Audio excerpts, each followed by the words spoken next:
Howdy folks, how you going?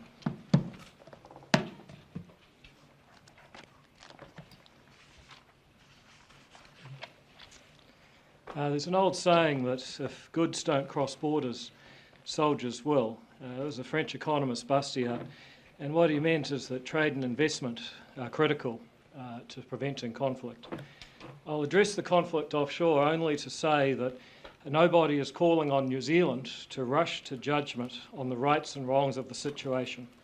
We're far better to keep our counsel because it costs nothing to get more information, but going off half-cocked can be very costly for a small nation. At the heart of New Zealand's independent foreign policy is that what we lack in might, we make up for with our values. We believe in universal human rights and dignity for all, and we call for dialogue and understanding rather than escalation. Our focus must be on the safety of New Zealanders in the region, and that is why New Zealand Defence Force is deploying assets to the region in case they are needed to help. We're also mindful of the impacts on New Zealanders at home.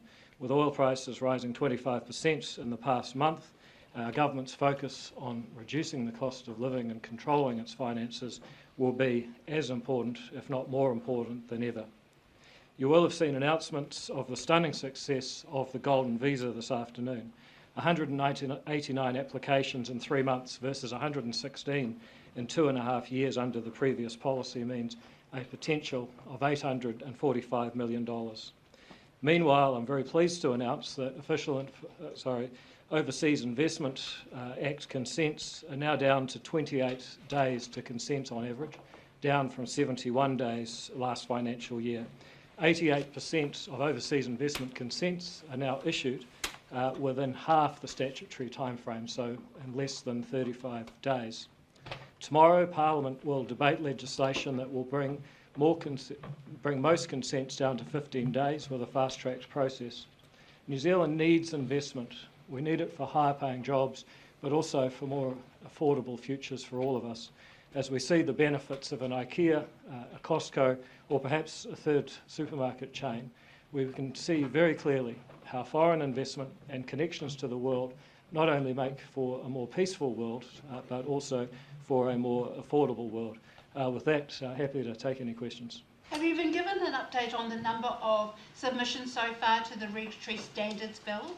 No, I haven't. That would be with the Select Committee.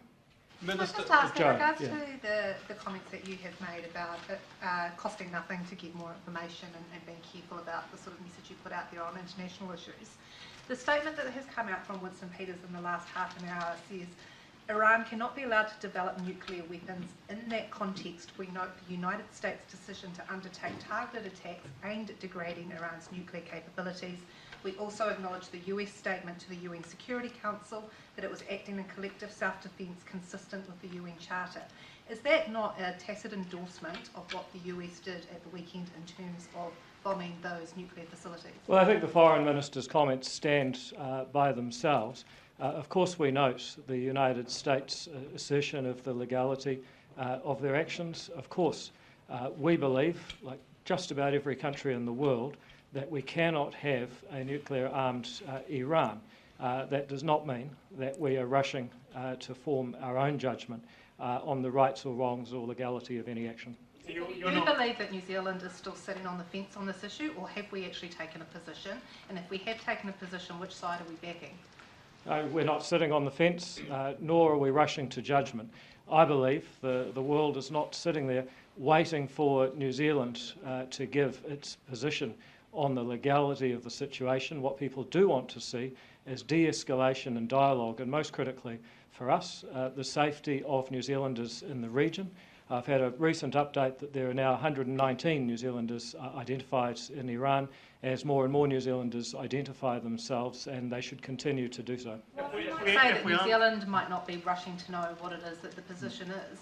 Prime Minister Luxon is heading into NATO. You can bet your bottom dollar that those at the NATO table will be very interested in what New Zealand's position is and which side we are backing. So what is the position of the New Zealand government about whether the actions that took place by the US in the weekend are legitimate or not?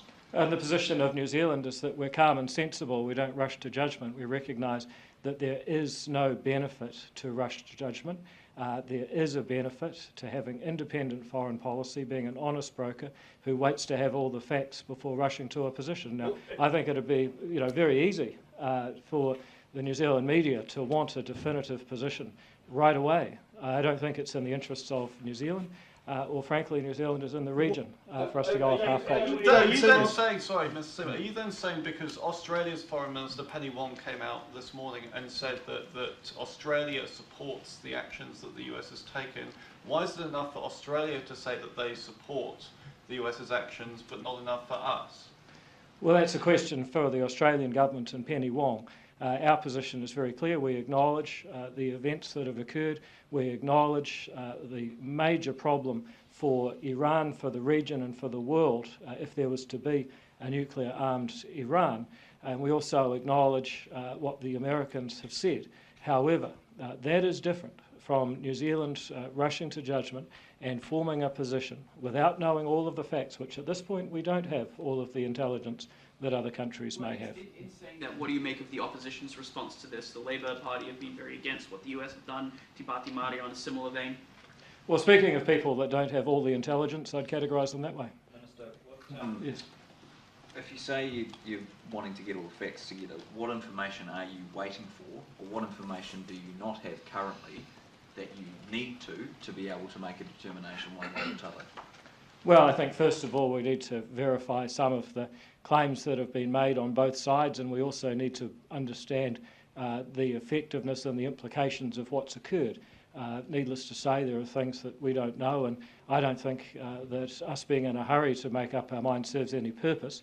I don't think the world is waiting to find out what the New Zealand government thinks when actually we can get to a better decision if we allow ourselves the time to do so. What are some of these claims that you're talking about? Well, again, I'm not going to start speculating which claims we should or shouldn't believe. That's your argument to say why you're keeping your counsel, as you say, is because there are claims that are yet to be verified. So what generally are you referring to there? Well, I think it would be easy to start talking about which things we should or shouldn't believe or which things we need to know. I actually don't think that's helpful. I do think that the government will get to a position in good time. It'll be a sensible position that upholds our reputation as an honest broker in the world. Can you just finally, can you explain, you said it was not in New Zealand's interest to speculate early. Can you explain how doing that would negatively impact New Zealand? Yes, certainly. We're a country that is known for being an honest broker, for being a thoughtful citizen of the world. That's a reputation that's hard won by generations of New Zealanders and that we should continue to maintain. We shouldn't blow it by rushing to conclusions simply because some people would like a highly complex situation to be drilled down to a yes or a no. Deputy Prime Minister. Sorry, going back to Jason's question, do you think the opposition's comments about this potentially breaching international law undermines New Zealand's position on the world stage? Well, I would give them the same advice that our government is taking, and that is to be aware of the facts, to think carefully about a difficult, some would say unprecedented situation, and get to a good conclusion in good time. There is absolutely no reward for haste here. What there is a reward for is being a thoughtful and honest broker on the world stage. Deputy Prime Minister, sorry, I'll just go to Jason if that's okay. Sticking with foreign affairs for a second, there's a Courier poll that has just been released asking the Cook Islands is pursuing closer strategic ties with China, ignoring New Zealand's wishes and not consulting with New Zealand's government. Given this, should the Cooks continue to enjoy automatic access to New Zealand passports, citizenship, healthcare and education when its government pursues a foreign policy against the wishes of the New Zealand government? 46% of people said no, that they shouldn't, and 30% said yes. What do you make of those figures? Sorry, could you just give me those last two numbers again? 46% of people said they should not, yep. and 30% of people said that they should. Yeah. Well, again, there's been a long and fruitful relationship between the Cook Islands and New Zealand in free association. There's been a bit of a bump in the road lately, but that has been worked through between our Prime Minister, our Foreign Minister, and their government. I believe in the long term, New Zealand needs the Cooks need New Zealand, and we're going to get each other.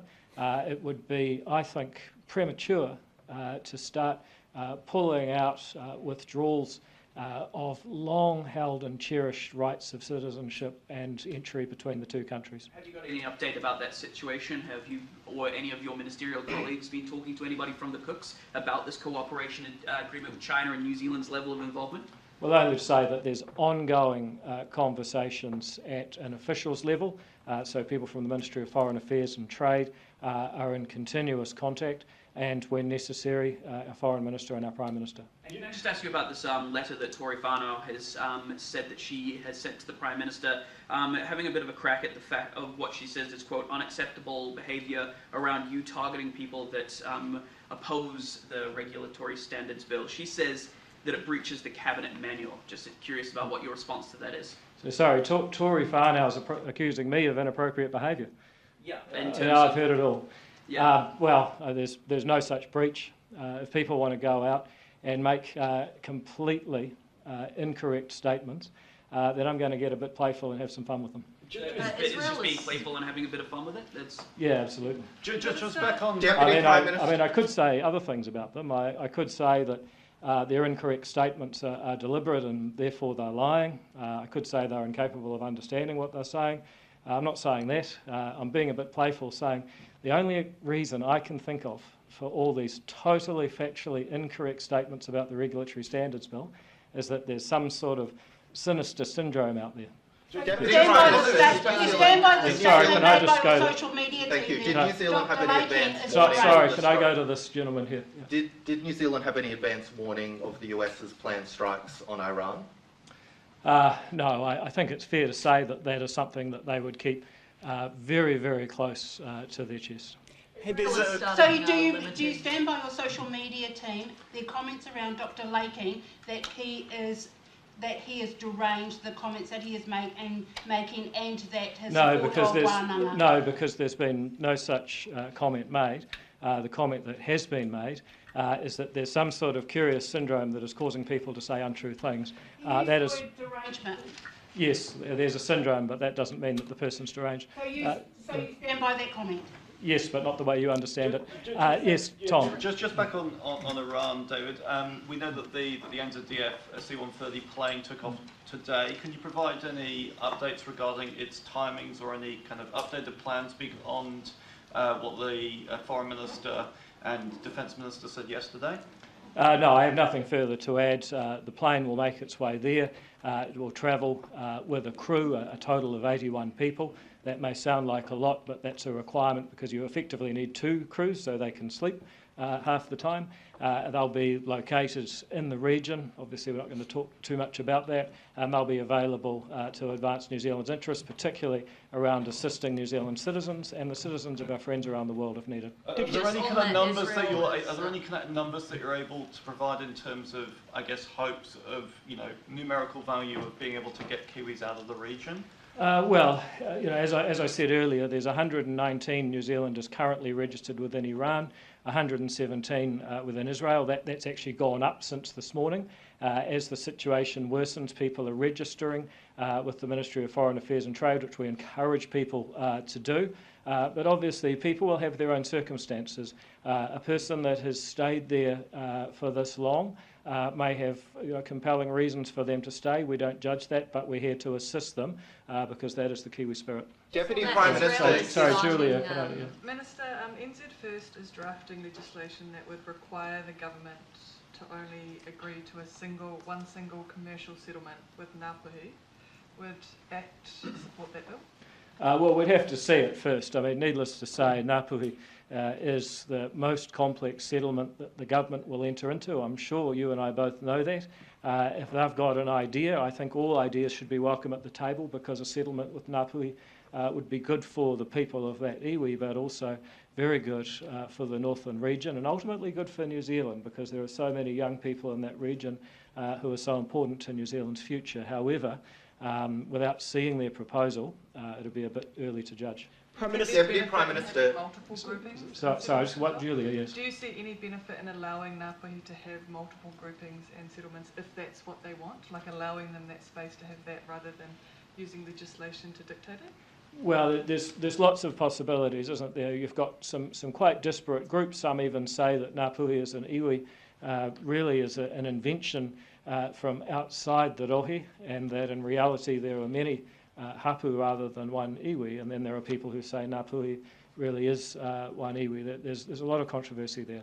And it's possible that you could have one settlement that's overarching, perhaps for commercial redress, and another one for cultural redress at different areas. But those are things that our Minister for Treaty Settlements, Paul Goldsmith, is working through. Is this the first time you're hearing of it, or has ACT and NZ First had discussions about this type of thing prior to today? On that, members, well, I've had extensive discussions about the topic with people like Shane Jones over the years, but in terms of that bill, that's the first I've heard of it. Just on that, So, Joe. do you think that you will actually see a settlement for Ngāpuhi in your lifetime? Because it feels like every time it gets a little bit close, something pops up that sort of puts it back a few steps again. How confident are you that there'll actually be a settlement in your lifetime?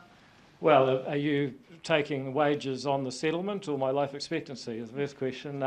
Look, I certainly hope to on both counts. Deputy Prime Minister, yes, sorry. The Kids Can report, it says there's been a 15% increase in demand for food in schools. Is the government doing enough to help tamariki? Well, there's no question that we face incredibly tough economic times, and that is showing up with demand for food banks and food in schools. However, I also just point out that we have got on top of inflation. We are getting on top of rent, which is one of the major drivers of costs in poorer households. We are relentless in managing our own finances so that there's more to go around. So yes, it is a difficult time. I fear that these global events may add further pressure. If you see the price of petrol going up, that puts pressure on households. However, I think we can point to a large number of initiatives the government's taking in order to ease that burden, which, by the way, the cost of living is now in its fourth year as an issue. It was the end of 2022 that we first started talking about a cost of living crisis.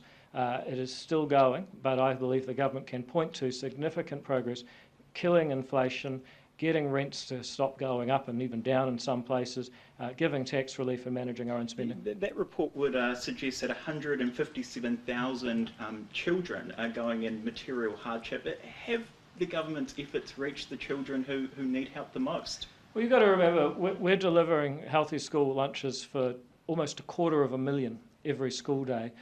We've just increased, through Kids Can, interestingly, 10,000 meals for preschoolers that have actually been funded with savings by making the Healthy School Lunch program more efficient. So there are initiatives we can point to, which I think we can say we've made a difference there. But I acknowledge that there is a tough economic time out there, and that's why the government must batten down its own hatches. Were your comments about smokers up in the UK, were they in poor taste? No, because they're true. And the fact is, if you smoke cigarettes, you pay a lot of tax and you get less superannuation. People now believe that we should be guided by taste rather than truth. We're not going to have much good debate in this world. But a lot of New Zealanders, they have pretty grisly deaths from smoking-related diseases. And here you've got the Deputy Prime Minister of New Zealand calling them fiscal heroes. Well, one of the consequences of people smoking is that they leave more money in the government's coffers. Now, it's a pretty grisly choice, but that doesn't mean we shouldn't have people who are prepared to put the facts out there. If I'm seriously being castigated for sharing the facts, then I think the people castigating me can't be that serious about the issue. And do you stand by that comment that the smoke-free generation plans were a bit evil? No, I've been asked about that, and I've said on reflection that wasn't the right word for it, but it was a poor policy, and that's why our government's reversed it. David Seymour, Labour's Duncan Webb has said that Labour will repeal the Regulatory Standards Bill within the first 100 days of them taking office. Discuss. Well, first of all, it would require the Labour Party to have a majority in Parliament, and after the behaviour I saw from Duncan Webb just last week, I'm not sure that the New Zealand people are going to be up for that for quite some time. In fact, if you were to go to a Joe Moore-style question, I'm not sure that'll happen within his lifetime. Israel is starting limited flights in and out of its international airport. Are we expecting any New Zealanders to be on those flights? Have you been briefed on that at all? Look, I'm sorry, I haven't been briefed on those flights, but as always, our advice to New Zealanders is to register with the Ministry of Foreign Affairs and Trade, and if you want to get out, you should. It'd be safer to get out. then they will be there to assist you. Deputy Prime Minister, Yes. is New Zealand comfortable with calling out the United States if necessary? Well, that of course is a hypothetical. We have independent foreign policy and we've been well known for speaking our mind. But the power of us speaking our mind is bolstered by us doing so cautiously, and it's caution that the Foreign Minister, the Prime Minister and I are advocating on this particular matter. Do you know when or what day the Herc is meant to reach its destination? Look, I don't have exact operational information, only that it'll be going to a location that we're not keen to disclose, and as for the timing, that will be based on the operations of the NZDF. On Ngāpuhi, you talked about the differing views around whether Ngāpuhi is an iwi or that's a construct from outside and actually it's a collection of iwi. Which stance do you align with? Personally, I believe that our hapu is the core. I think of myself as being part of Ngāti Rehia and Ngāpuhi being secondary to that, but that's just a personal thing. That doesn't have any importance for anyone else. They're equally entitled to their view. Would that then flow into ACT's policy as far as supporting or not supporting one single settlement? No, because I think it's critical in any government, but especially in New Zealand, that you don't allow your personal interests to cloud your judgment about what's best for the people you represent. So no, that wouldn't affect. I mean, I'm happy to answer the question, but it doesn't affect how I think about the policy. Deputy Prime Minister, leaving aside the question of whether New Zealand supports it or not, would it be a good thing for the world if the United States has effectively disabled Iran's nuclear enrichment program? Well, the one thing everyone agrees on, except perhaps the Irani government, is that a nuclear-armed Iran is bad for Iran, it's bad for the region, it's bad for the world, and that is a positive thing if they no longer have a nuclear weapons program. However, it's also true that we now need to step back from the brink, de-escalate, use dialogue and ensure peace, because we want to see people treated with dignity, we want to see people safe, particularly New Zealand citizens in the region. We do not want to see an escalation that is going to hurt more people and push up prices and harm people not only over there but here at home economically. And have you received any advice on the potential economic impacts of anything that any retaliation that might come out of this, blocking of the Strait or anything like that, oil prices? No, not beyond the obvious that constraining the supply of oil and constraining trade is bad for New Zealanders, but it's far too early to have specifics or numbers around something like that, I would have thought. Just going back to your comments before about Labor getting back into government, what was your reaction to the Ipsos survey last week that came out that had Labor having overtaken National as the party best placed to handle inflation and cost of living? Well, as far as I'm concerned, people are voting on the economy right now, and it is tough for people. However, they'll also be voting on the economy next year, and I believe that the policies our government has put in place, carefully managing our own spending, getting rid of red tape and regulation, are leading to an economic recovery. I hear it and I feel it out on the ground when I talk to people. Just yesterday I was talking to a guy who works for a locksmith company, and he said, look, commercial clients that put stuff off are starting to put it back online. I hear stories like that everywhere, and I believe that as that recovery happens, people will keep voting on the economy, and that will be very good for the government that's made done a lot of hard work to turn this economy around after the hospital pass we copped in the breadbasket from Labor. But what do you put it down to at the moment then? Because if you think about the sort of the rhetoric and the sort of economic growth ad nauseum and the sort of constant chatter and narrative from particularly Christopher Luxon and Nicola Willis around getting the country back on track in economic growth and bringing inflation down, why hasn't that translated, and why are voters saying, well, actually, we're hearing all of that, but we think Labor would do a better job? I think people are driven by their everyday experience, and I accept and I agree. People are having a tough time in a lot of households and a lot of businesses I visit, but two things about that. One is the policies that we're putting in place, I believe, are turning that around. You've seen all of that inflation get digested. Now the interest rates are coming down. People have got more cash in their pocket as their mortgage rates come off. That means businesses can afford to hire more people. And as that happens, you start to meet more people like the locksmith I mentioned yesterday who say jobs that used to be getting put off are now back on. That takes some time, and so long as that personal experience is what's driving people's sentiment, I'm not surprised. And of course, everyone, not just Chris and Nicola, but everyone right across our government is talking about the initiatives we're taking to drive the turnaround. That survey was taken in the days after the budget, so what does that say about what people think the budget's cost of living policies can do for them? Well, first of all, a lot of the budget's policies come into effect on the 1st of July, so if we believe that people are driven by their experience, sentiment on the ground, then I wouldn't expect the mere announcement of something to make that difference. All right, folks. Well, look, this has been a slice. Really enjoyed talking to you all, and hopefully we'll be able to do this lots more times. See you later.